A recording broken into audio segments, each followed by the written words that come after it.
Did some work on the world's smallest machine shop today. Cleaned it up. I added this blotter to the top. Thought it made it look like something that should be in a manufacturing executive's office. Here's the nailing attachment for that lathe. Look at that, beautiful.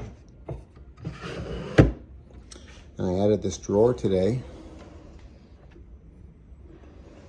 I've been planning that for about a decade. I used to just stuff this gear in that opening and sort of dig for it when I needed it. Now, that's way better. Of course, this thing's ready to rumble at any time.